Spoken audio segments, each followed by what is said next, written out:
Hi, today I would tell you about one of the project manager's worst nightmares. Of course, it's about scope creep.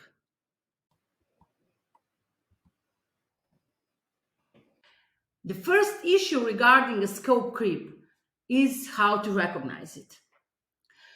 In the project management, especially in Agile, it's quite normal that your client, your stakeholders are requesting some changes, some modifications during the project development process. However, if these requests going away out of previously agreed scope of work, then you can bet this is a scope creep. Let me show you. Imagine this is your scope of work and it contains all your tasks, predicted time, and available budget.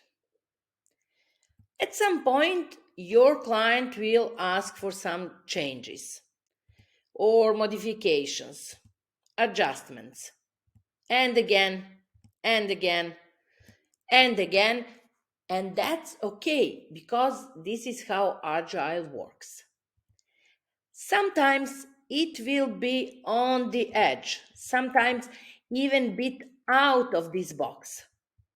However, if these changes are going away out of the box, then these are not changes anymore, but new tasks.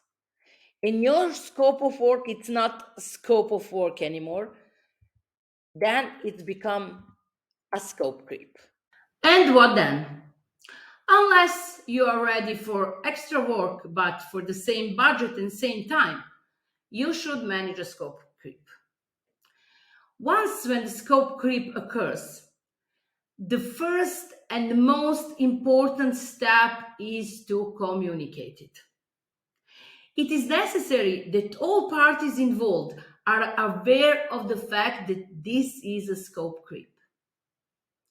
You, as a project manager, need to explain that to your client and to all stakeholders. It is very difficult task.